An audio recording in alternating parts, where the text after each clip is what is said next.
Question number 17 exam में आया हुआ question, net earnings from foreign trade या नेट एक्सपोर्ट्स को एक्सप्लेन करना है। गिव रीजंस और explain net earnings from foreign trade या नेट एक्सपोर्ट्स।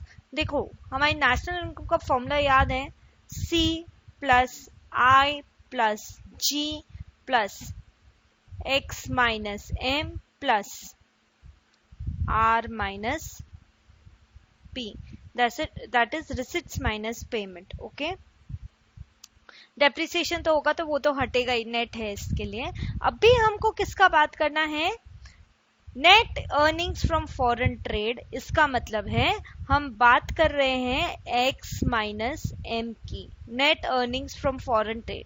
तो x का मतलब क्या होता है, EXPORT का x उठाया, m का मतलब क्या होता है, IMPORT इंपोर्ट का m उठाया। सो एक्सपोर्ट माइनस इंपोर्ट, हर कंट्री के लिए एक्सपोर्ट ज्यादा होना और इंपोर्ट कम होना अच्छी बात है, क्योंकि एक्सपोर्ट ज्यादा होगा, मान लो 100 का एक्सपोर्ट हुआ और 80 का इंपोर्ट हुआ तो 20 फिर भी घर में बच गया है।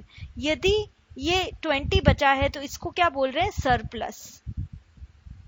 ओके, और यदि किसी कारण से एक्सपोर्ट हुआ 100 का और इंपोर्ट हो गया 130 का, तो क्या हो जाएगा, 30 का ज्यादा कंट्री में से बाहर चला गया, सो 30 हो जाएगा डेफिसिट। ओके, इसीलिए एक्सपोर्ट हमेशा ज्यादा होना चाहिए, सरप्लस बचना चाहिए, इकोनॉमी के लिए अच्छा है। लेकिन यदि इंपोर्ट ज्यादा कर रहे हो तो 30 का ये क्या है, डेफिसिट है। Difference between exports X and imports M is what, net export. इसको क्या बोलते हैं, net export. Net export is equal to total exports minus total imports, that is X minus M। Net exports में भी either positive और negative. यदि surplus बचा है इसका मतलब पॉजिटिव है,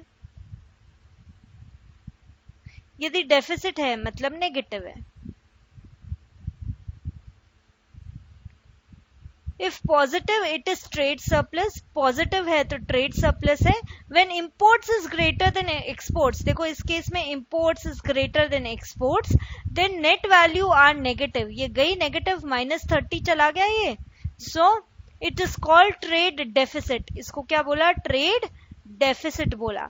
net surplus when negative is not good for the economy, negative is not good for economy, that is deficit is not good for the economy, surplus is good for the economy।